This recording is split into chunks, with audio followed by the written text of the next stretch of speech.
이제 곧 성탄절이 다가오고 있습니다.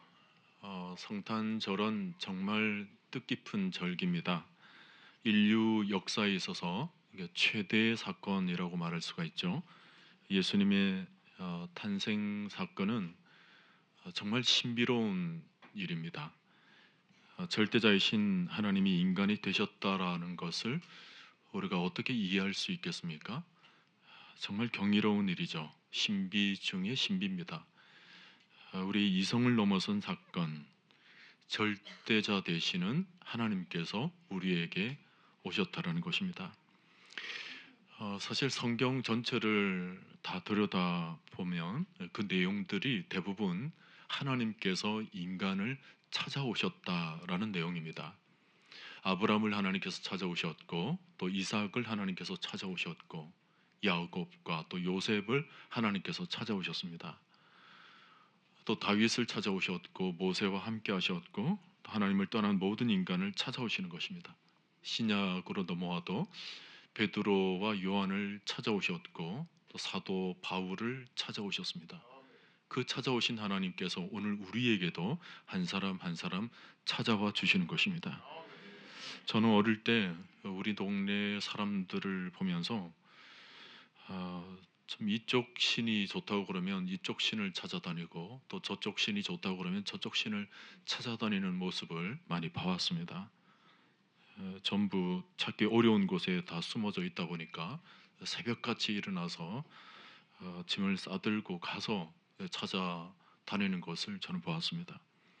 이 세상에 있는 신들은 다 인간이 찾아가는 것입니다. 인간이 답답해서 신을 만들어 놓고 또 답답할 때마다 찾아가는 것이고, 그러다가 자신의 답답함을 제대로 해결되지 않으면 또 다른 신을 찾아다니는 것입니다. 그러나 우리 하나님은 그럴 필요가 없습니다. 살아계신 하나님께서 우리를 찾아오시는 것입니다. 병들어 누워 있는 우리를 찾아오시고, 아파 힘들어하는 우리를 찾아오시고, 외로워서 혼자 되어 있는 우리를 찾아와 주시는 것입니다. 우리가 들판에 있어도 찾아오시고, 골방에 있어도 찾아오시고, 우리가 어디든지 어느 구석진 곳에 있다 할지라도 우리가 있는 곳이라면 어김없이 찾아와 주시고 우리를 만나 주시는 것입니다. 만일 우리가 하나님을 찾아야 된다면 아직도 하나님을 못 찾고 헤매고 있을 분들이 굉장히 많을 겁니다. 아니, 우리 중에도 몇 사람이나 하나님을 제대로 찾았겠습니까? 그러나 하나님이 우리를 찾아오심, 이것이 성탄의 소식이고 복음의 출발인 것입니다. 하나님이 그냥 다가오신 것이 아니라 아주 가까이 다가오신 것입니다. 간혹 대통령이 아이들을 청와대로 초대하는 일이 있는데, 한번 대통령을 만나고는 행사가 끝마치면 돌아가죠. 그것은 굉장히 제한적인 일이고 일시적인 일입니다. 그런데 우리 하나님이 인간이 되셔서 인간을 만나 주시는 일은 전혀 다른 차원입니다. 그분은 찾아오셔서 영원토록 떠나지 않으시는 것입니다. 우리와 영원히 함께 하신다는 것, 그것을 우리는 임마누엘이라고 그럽니다. 마태복음 1장 23절의 말씀, 보라 처녀가 잉태하여 아들을 낳을 것이요 그의 이름은 임마누엘이라 하리라 하셨으니, 이를 번역한즉 하나님이 우리와 함께 계시다 함이라 그랬습니다. 마태복음을 보면 하나님께서 우리와 함께 하신다라는 내용으로 시작합니다. 여러 족보들의 얘기가 나오고 있지만 그 족보에 나오는 모든 시대, 모든 세대들에 대해서 하나님께서 함께 하신다는 것입니다. 그리고 마태복음 28장 맨 마지막 끝은 어떻게 맺느냐 하면, 볼지어다 내가 세상 끝날까지 너희와 항상 함께 있으리라. 그러니까 하나님께서 우리와 함께 하신다는 소식이 복음서의 내용이에요. 오늘도 우리에게 복음이 임했다라는 것은 어떤 의미입니까? 오늘 우리에게도 하나님이 임마누엘 되신다라는 것입니다. 우리와 함께 하신다는 하나님은 우리에게 있어서는 아주 최상의 복인 것입니다. 천상의 절대자, 그 초월적 존재로 계시는, 그래서 우리가 감히 다가갈 수 없는 그분께서 어떤 면에서는 역사의 저편에 계시는 하나님인 줄 알 수 있을 텐데, 근데 전혀 그런 인간의 생각, 인간의 느낌을 초월해서 하나님이 우리와 함께 하고 계신다. 오늘 우리의 일상 가운데 찾아오셔서 우리 안에 거하시고 우리와 영원토록 함께 하시겠다라는 것이 임마누엘, 바로 아기 예수님의 탄생인 것입니다. 여러분, 주님이 함께 하시면 우리에게는 두려움이 없습니다. 주님이 우리와 함께 하시면 불만족이라는 것이 없어요. 내 안에 자유와 평안이 흐르게 되는 것입니다. 세상의 힘으로 주어지는 만족이 아니라 하나님이 주시는 그 하늘의 평강과 기쁨을 예수 그리스도 안에서 우리가 누리게 되는 것입니다. 그 주님이 지금 우리와 함께 하셔서 이런 복을 안겨다 주시기 위해서 우리 속에 거하신다라는 이 소식, 이게 얼마나 복된 은혜인지 모릅니다. 우리가 복음서를 보면 예수님이 처음 이 땅에 오실 때의 상황이 기록되어 있죠. 하나님께서 우리 가운데 임하시고 우리 가운데 찾아오셨다. 그 소식은 너무나도 좋은 소식인데, 우리가 성경을 조금 보면 좀 특이한 점이 있습니다. 하나님의 탄생이라고 하기에는 너무 초라한 모습이에요. 아무도 반기지 않는 초라한 마국간에서 짐승들의 오물이 묻어져 있는 말구유 위에 태어나십니다. 어떻게 하나님의 아들이 그렇게 태어나실 수가 있을까? 적어도 하나님이라면 뭔가 영광스럽고 또 화려하게 내려오셔도 좋을 것 같은데, 우리가 성경을 보면 우리 눈을 의심할 정도로 너무 초라하게 쓰여져 있습니다. 누가복음 2장 같은 것을 보면 예수님 당시의 시대적인 배경이 나오는데, 세상의 분위기는 전혀 다른 모습으로 흘러가고 있죠. 가이사 아구스토라고 하는 그 당시 다스리는 절대 권력의 모습이 제일 먼저 나옵니다. 로마의 총독부, 이게 거대한 권력이 집중되어 있는 거죠. 이게 그때의 천하로 다 호적하라 하였더라. 그 말은 자기 권력을 중심으로 모든 백성들을 모으는 것입니다. 자기의 권력을 보좌 위에 올려놓고 모든 사람들이 자기를 중심으로 권력을 에워싸도록 만드는 것입니다. 역사적으로 보면 그 당시 가이사 아구스토는 최고의 권력자 율리우스 왕의 조카로 알려져 있는데, 세계 역사책으로 보면 이제 아우구스투스로 나오죠. 이게 당시 로마의 권력이라고 하면 그야말로 지중해 전체를 장악했고, 또 내륙으로는 이탈리아, 스페인, 또 터키, 남쪽으로는 뭐 이집트까지 모든 땅들을 점령해 나가고 있었는데, 그 로마의 거대한 권력을 등에 업고 아우구스투스는 그야말로 아주 막강한 힘을 자랑하고 있었던 때였습니다. 세상으로 보면 이 아우구스투스가 세상을 다스리는 절대 권력자처럼 보였죠. 그런데 성경은 이 아우구스투스에게 집중하지 않습니다. 대신 어디에다가 카메라를 비추고 있냐면, 요셉과 그의 약혼한 마리아가 길거리를 헤매는 장면에 우리의 시선을 돌리고 있습니다. 무슨 의미입니까? 역사의 중심이 아우구스투스가 아니라는 것입니다. 역사의 중심이 아무리 천하를 호령하고 권력을 휘두른다 하더라도 인간이 역사의 중심이 될 수 없다라는 것입니다. 피조물이 역사의 중심이 될 수 없습니다. 그래서 성경의 카메라들이, 또 천국의 기자들이 막 옮겨와요. 어디로 갑니까? 나사렛 베들레헴으로, 곧 태어나게 되실 예수 그리스도에게로 카메라의 초점을 맞춥니다. 너무나도 평화로운 이 아기 예수 그리스도, 어떤 정치적인 힘이나 어떤 권력이 느껴지지 않은 순전한 모습 그대로, 그저 모든 사람들이 편안하게 다가갈 수 있도록 아기로 오신 예수 그리스도에게로 우리의 시선을 돌리게 하죠. 여러분, 우리는 역사의 중심을 분명히 알아야 합니다. 왜, 여러분 동방 박사가 헤롯 왕을 찾아갔던 이 얘기를 아실 겁니다. 그 동방 박사들이 초자연적인 별을 따라서 하나님이 보여주시는 어떤 현상을 바라봤죠. 그 별을 따라서 예루살렘까지 찾아와서 유대인의 왕으로 나신 이가 어디 있느냐, 사람들에게 수소문한 끝에 결국 베들레헴에 아기 예수가 나셨다는 것을 전해 듣고 그분을 찾아가서 경배를 하고 황금과 유황과 모략을 드리고 그리고는 다시 본국으로 돌아갔다라는 얘기에 내용적으로 보면 별 얘기가 아닌 것처럼 보였지만 그 얘기에서 성경이 말씀하고자 하는 핵심은 이것입니다. 바로 이 세상의 진정한 왕은 인간이 아니라 바로 우리 주님이시라는 것입니다. 유대인의 왕으로 나시니가 어디에 있느냐? 이 질문을 받고는 예루살렘과 온 동네에 소동이 일어났다 그랬습니다. 사람들이 이 질문 하나에 갑자기 마음에 안정을 찾지 못하고 몹시 흔들리는 거예요. 왜냐하면 그때까지만 해도 세상의 왕은 헤롯 왕이라는 사실에 대해서 그 어느 누구도 이의를 제기한 적이 없습니다. 그런데 지금 유대인의 왕이 오늘 태어났다 이 말에 소동하게 된 거예요. 그 중에서 가장 마음에 충격을 받은 사람은 바로 헤롯 왕 자신이었습니다.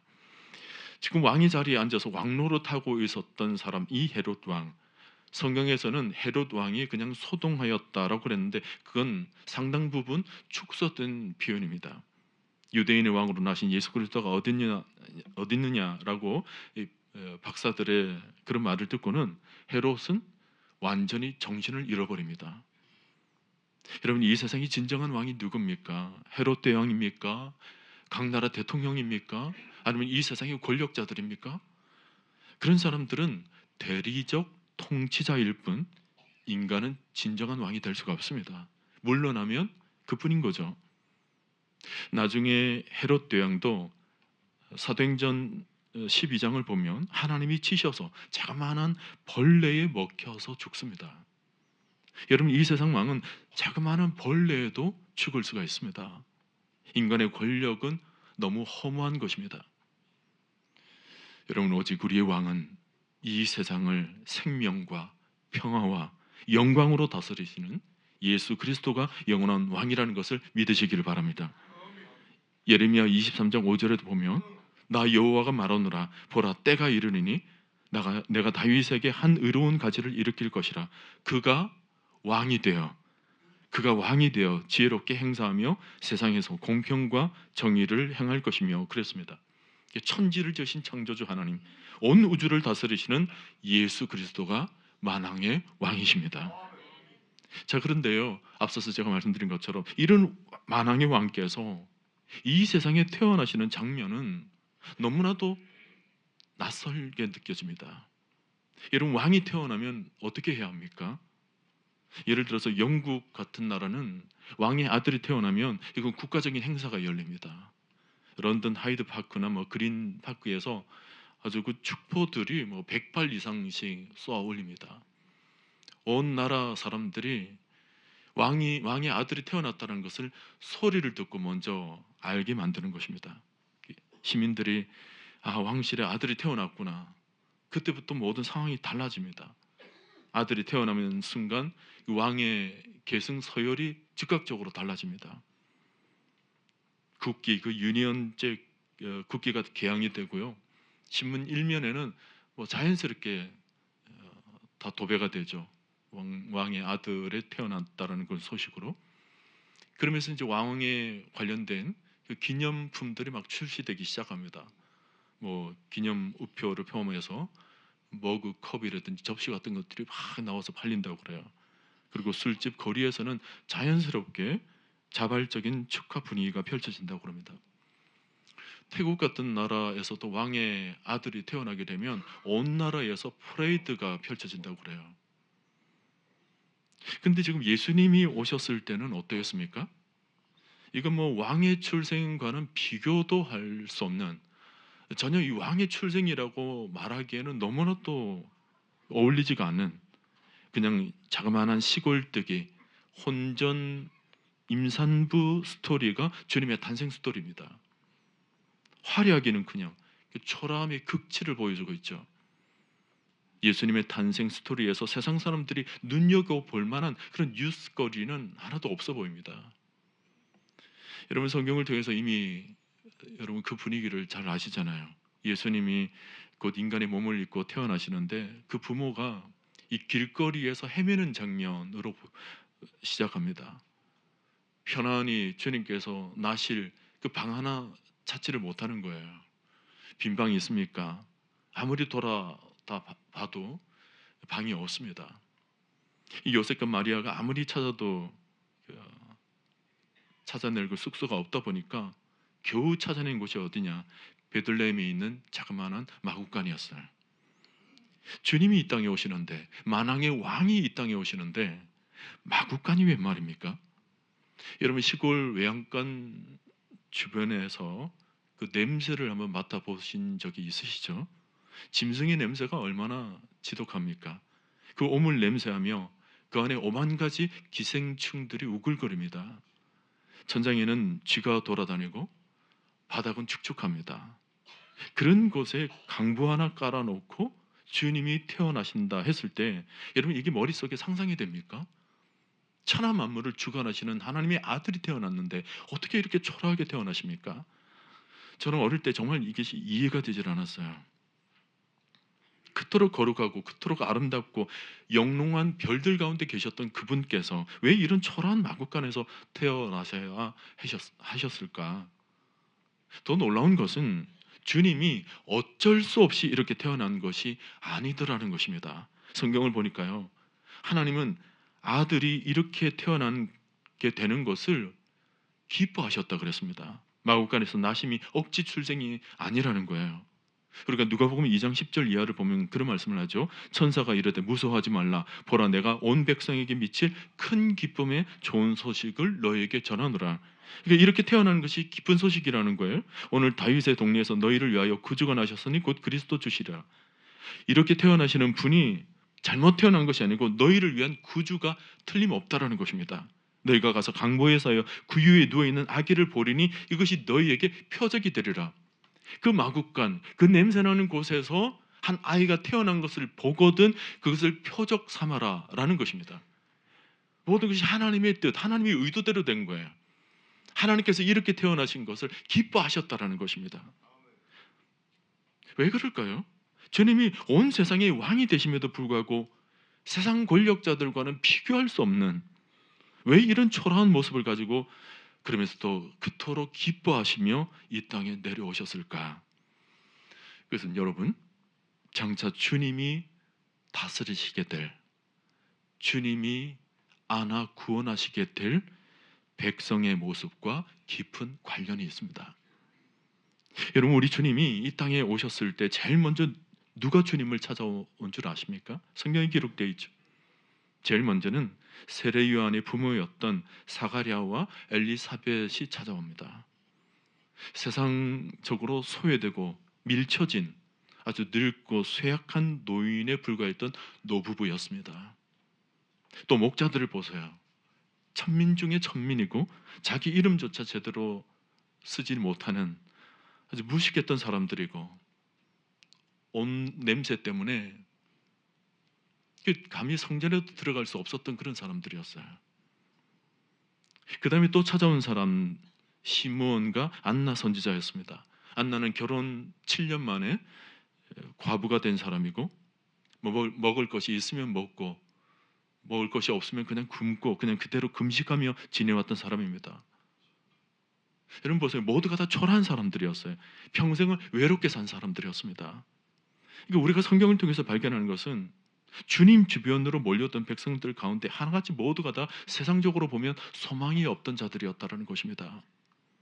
여러분, 다윗이 아둘람 굴에 있었을 때를 기억하십니까? 다윗에게 몰려든 사람들이 어떤 사람들이었습니까?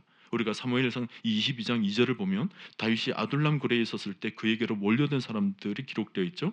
세상에서 환난 당한 모든 자, 빚진 모든 자, 그리고 마음이 원통한 자가 다 그에게로 모였다 그랬습니다.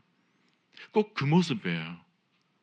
주님이 찾으시는 백성들은 정말 의외의 사람들이었습니다. 화려한 권력, 유명한 사람들이 아니었어요. 주님이 오시는 이 복된 소식은 전혀 예기치 않은 세상에서 가장 하층의 사람들에게 가장 먼저 들려졌습니다. 여기서 우리는 하나님이 어떤 마음을 지니시고 계신 분인지를 또 다시 발견하게 됩니다. 시편 35편 10절 말씀을 보면 여호와가 누구냐? 그는 가난한 자를 건지시고 궁핍한 자를 건지시는 이라 하리로다 그랬습니다. 여러분, 우리 하나님은 가난한 자에게 더 가까이 다가가시는 분이십니다.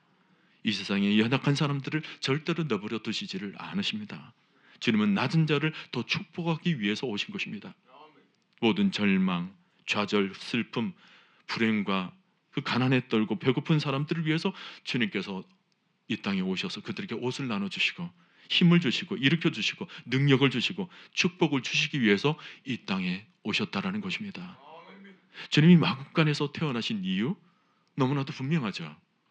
여러분, 만일 주님이 왕궁에서 태어나셨다면 그 가난한 계층에 있는 사람들이 쉽게 주님을 만날 수 있었겠습니까? 만일 주님이 청와대 같은 그런 화려한 곳에서 태어났다면 이처럼 초라하고 세상적으로 소외당하고 없이 살던 이런 사람들이 주님을 가까이 나아갈 수 있었겠습니까? 다 거절당했겠죠. 다 맡겼겠죠. 우리 주님은 이 세상에서 천대받는 사람들을 더 가까이 다가가기 위해서 당신 스스로를 낮추신 것입니다.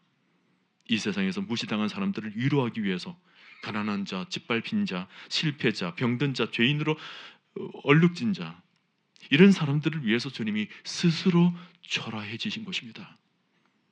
그렇다고 여러분, 말씀을 오해하지 마십시오. 우리 주님이 가난한 자들을 그렇게 가까이 갔다고 해서 부유한 자들을 경계하고 싫어하신다라는 것이 아닙니다. 우리 주님이 부유한 자들은 부유한 자들대로 주시는 은혜가 있습니다. 우리가 세상에서 성공하는 것도 아름다운 일이죠. 잘 사는 것, 부유하게 사는 것, 하나님이 주시는 또 다른 축복의 모습임에는 부인할 수가 없습니다. 그리고 모든 사람의 선망의 대상이 되고 인기를 누리고 또 사람들에게 유명해지는 것, 절대 나쁜 것은 아닙니다. 그러나 여러분, 우리가 한 가지 분명히 알아둬야 합니다. 주님을 정말 기뻐하는 사람이라면 그 마음에 세상적인 것으로 가득 차 있으면 안 된다는 것입니다. 서로 여러분이 성공하셨다 할지라도 낮아지십시오. 마음을 비우십시오. 성령 여러분들이 유명한 사람이 되었다 할지라도 그것은 하나님 앞에서는 아무것도 아닙니다.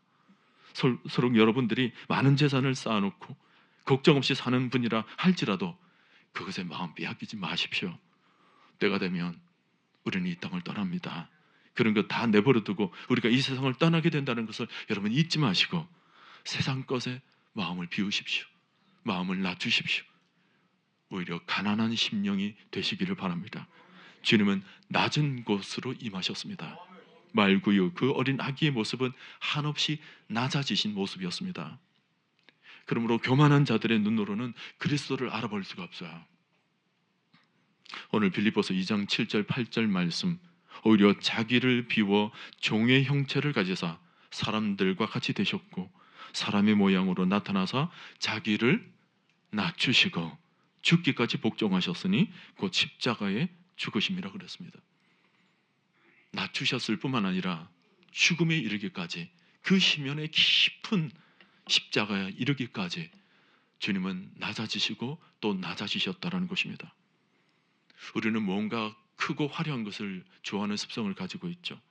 사람들은 근사한 것을 늘 찾습니다. 교회나 조직도 아주 거창한 것을 좋아하죠.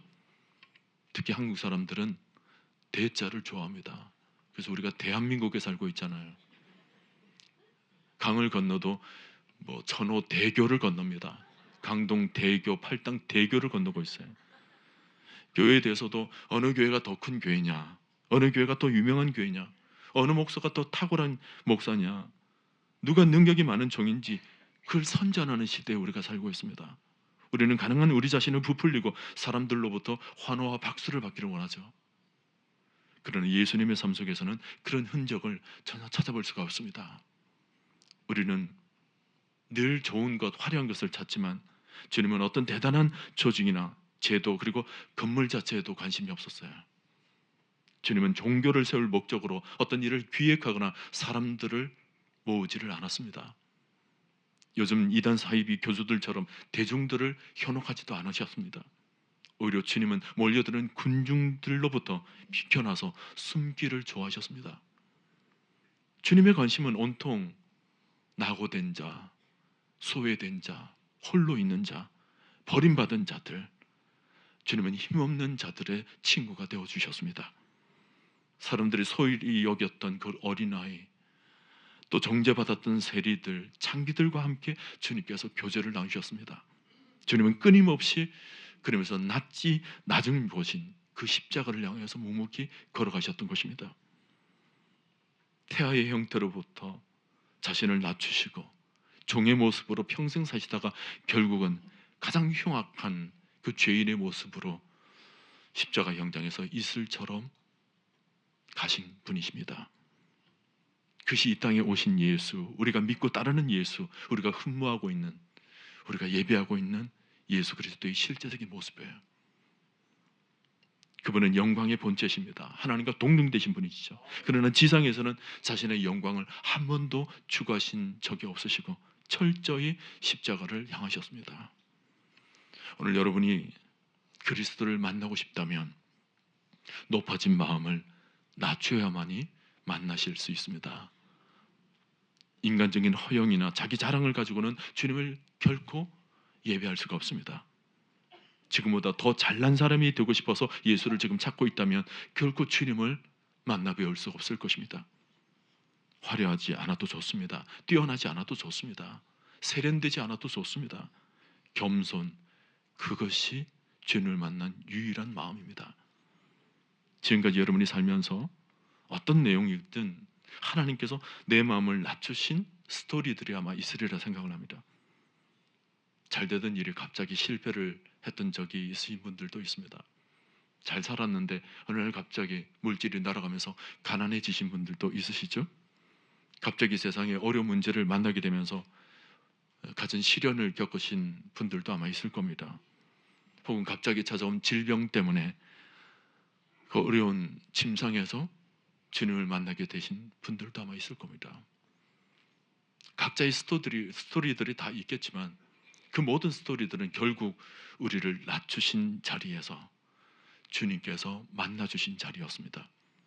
우리 마음을 낮추셔서 오직 하나님만 바라볼 수 있도록 우리를 그런 자리로 때때로 내몰아 주님을 깊이 만나도록 하신 거죠. 그러므로 내가 지금 힘들어요? 내가 지금 가난해요? 내가 지금 어려워요? 내가 지금 시련을 겪고 있나요? 그 속에서 여러분 한 가지를 꼭 기억하십시오. 그 속에서 주님이 만나 주신다는 것입니다. 내가 가난하기 때문에 하나님이 나를 제일 먼저 찾아와 주십니다. 내가 실패한 자리에 내가 울먹이고 있을 때 하나님께서 나를 제일 먼저 찾아와 주십니다. 내가 병을 가지고 날마다 고통하며 씨름하고 있는 그 자리에 하나님께서는 가장 먼저 찾아와 내 손을 붙잡아 주시고 생명의 힘을 공급하고 계시는 것입니다. 이런 마음을 가지고 사람이 되신 그 주님을 내 마음에 이제 모시게 되면 그때부터는 이 세상을 우리는 다르게 살아갈 것입니다. 나의 어려운 문제가 있을 때마다 나와 함께 하시는 그 임마누엘 하나님을 만나게 될 거죠. 그때 우리 신앙은 이 땅에서 강력한 신앙으로 아마 자라나게 될 것입니다. 사랑하는 성도 여러분, 성탄을 누가 기뻐할 수 있습니까? 바로 마음이 가난한 자들, 영혼이 겸손해진 자들, 그래서 주님이 절대적으로 필요한 자들, 그 사람들이 주님의 오심을 기뻐하는 것입니다. 옛날에 저는 어릴 적에 그 성탄절 이브날이 되면 밤새도록 새벽송 돌았던 일이 늘 생각나곤 합니다. 그 어린 시절에 그 국내의 상황은 굉장히 어려웠던 것 같아요. 사람들이 어렵다 보니까 교회에서 하나님께 나와 그냥 기도하며 하나님 위로를 얻던 그런 시대였습니다. 그 시절에 성탄의 소식은 사람들에게 정말 희망이 되었고 소망이 되었습니다. 주님께서 이 땅 가운데 오셔서 우리의 모든 어려움과 또 환난과 또 위기들을 이겨내실 수 있도록 새로운 힘을 공급해 주신다. 그분이 나시면 정말 기쁜 소식이었다. 그 복음의 소식.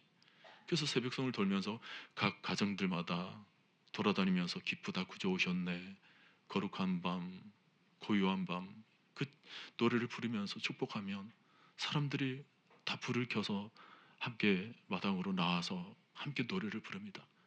그러면 주님의 오심을 기뻐하면서 준비한 자그마한 선물들을 또 전달하면서 또 그 선물들을 모아서 또 낮이 되면 또 주변의 가난한 이웃들, 불행한 이웃들을 찾아다니면서 그 선물을 전했던 그 기억이 있어요. 그 주님만이 유일한 소망이었고 유일한 꿈이었고 희망이었죠. 그런데 오늘날에는 성탄의 가치를 도무지 느끼지 못하도록 우리 자신을 너무 올려놨습니다. 주님의 소식이 아니더라도 우리를 기쁘게 할 만한 소식들을 우리는 너무 많이 접하고 있는 거예요. 그래서 주님의 가치를 그만 잃어버리는 시대가 되어가고 있습니다. 성탄, 이 기쁜 소식이 그다지 세상적으로 보면 매력이 없어 보이는 그런 소식처럼 들리는 시대에 살고 있으니 우리 영혼은 너무나도 불행한 시대를 지금 통과하고 있는 것입니다. 오늘 여러분의 영혼이 주님을 정확하게 바라볼 수 있기를 바랍니다. 주님은 우리를 살리시는 분이십니다. 죽음 가운데 살리시는 분이시고 죄악 가운데 건져내시는 분이시고 우리를 영원한 생명을 안겨다 주시는 분이신 것입니다. 그러니 우리가 세상적으로 그저 문화와 문명 속에서 길들여왔던 우리 마음을 내려놓고 영원히 겸손하게 주님을 바라봐야 될 줄로 믿습니다. 브라질의 그 리오데자네이로에 가면 그 예수의 동상이 아주 크게 세워져 있습니다. 근데 특이한 것은 전 세계 그 부유한 관광객들이 그 예수님의 얼굴을 보려고 하면 절대 서서는 볼 수 없다라는 거예요. 그 정해진 지점에 무릎을 꿇고 땅에 바짝 엎드린 채로 겨우 얼굴을 들어서 주님의 얼굴을 볼 때 주님의 얼굴을 정확하게 볼 수 있답니다. 다른 각도에서는 뭔가 조금 일그러져 있고 그 시선이 정확하게 자기를 향하고 있질 않아요. 꼭 엎드려서 땅에 바짝 낮아진 채로 예수님의 얼굴을 바라보게 되면 주님의 눈과 자신의 눈동자가 정확하게 일치된다는 것입니다. 매우 암시적인 동상이죠. 겸손한 자만이 주님을 정확하게 볼 수 있다는 것입니다. 오늘도 마찬가지예요. 교만한 자가 교회 안에 들어올 수 있습니까? 들어올 수도 없을 거예요. 설령 들어왔다 하더라도 주님을 제대로 만날 수가 없을 겁니다. 빌라도가 예수를 보고 거부 반응이 보였던 이유가 뭐죠? 교만했기 때문에 그래요. 헤롯 왕이 예수님을 보고 멸시한 이유가 뭡니까? 다른 것 아니에요. 교만 때문입니다. 유대의 지도자들이 다 교만해서 예수님에 대해서 거부 반응을 보였던 것입니다. 오직 겸손한 자만이 주님 옆에 나와서 주님을 경배하고 주님을 기뻐할 수가 있는 것입니다. 동방 박사들이 그 권위와 위엄을 가졌지만 아기 예수 앞에 무릎을 꿇고 경배를 했습니다. 목자들은 겸손했기 때문에 예수님을 바라볼 수 있었어요. 힘을 가졌고 권력을 가졌던 사도 바울은 예수님의 눈동자 앞에서는 그만 눈이 멀어져 버렸습니다. 예수에게로 나오려는 자들은 모두가 겸손해야 했던 것입니다. 그러므로 성탄을 맞이하는 우리가 이제 어떻게 기도를 해야 되겠습니까? 주여, 오늘 아기 예수 앞에서 나의 마음을 낮추겠나이다.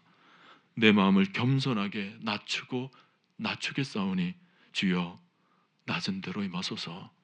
낮아진 내 마음 가운데 임하여 주시옵소서. 여러분, 크리스마스는 교만한 나 자신을 회개할 수 있는 좋은 기회입니다. 이 말구유 그 초라한 곳에 태어나신 그분께서 나를 위해서 스스로 그러셨다는 그 소식을 듣는 순간 우리는 절대 교만할 수가 없습니다. 이 세상에 평화만을 외치는 하나의 어떤 행사가 아니라 그저 쾌런만 부르고 그저 즐거워하는 그런 행사 날이 아니라 낮아지셔서 우리를 찾아오시고 우리의 발을 씻겨주시고 우리를 위해서 생명을 버리신 그 주님 예수 그리스도 앞에 나의 교만을 회개할 수 있는 기회인 것입니다. 나 스스로 부유하다고 생각했던 모든 마음의 깊은 죄악을 주님 앞에 내려놓고 자복하고 회개하며 우리 마음이 우리 심령이 가난해질 수 있는 절호의 기회인 것입니다. 오늘 여러분 성탄을 맞이하면서 여러분 마음을 낮추십시오. 우리 예수님은 아무도 바라보지 않는 초라한 마구간에서 나셨습니다. 자기 생명도 아끼지 않고 전부 희생하기 위해서 오신 것입니다. 여러분들이 지금 골방에 거하고 계십니까? 자그마한 단칸방에서 거하고 계십니까? 주님은 그곳에 찾아오십니다. 찾아오셔서 우리와 함께 거하시며 우리에게 큰 기쁨의 좋은 소식을 안겨다 주시는 것입니다. 그러므로 이 아기 예수 앞에 그동안 교만하게 살아왔던 마음이 있다면 이런 마음을 낮추기를 바라고, 동시에 또 한 가지, 실제로 가난하게 살아오셨던 분이 있다면 오늘 아기 예수를 통하여서 주님의 위로와 찾아와 주심의 은혜를 여러분 누리게 되시기를 바랍니다. 여러분, 주님의 겸손은 겸손으로 끝나질 않았습니다. 주님께서 사람의 모양으로 나타나서 자기를 낮추시고 죽기까지 복종하셨으니 그 십자가의 죽으심이라.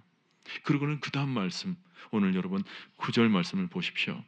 이름으로 하나님이 그를 지극히 높여 모든 이름 위에 뛰어난 이름을 주사 하늘에 있는 자들과 땅에 있는 자들과 땅 아래에 있는 자들로 모든 무릎을 예수의 이름에 꿇게 하시고 모든 입으로 예수 그리스도를 주라 시인하여 하나님 아버지께 영광을 돌리게 하셨느니라. 주님의 낮아지심은 하늘의 영광으로 이어진 것입니다.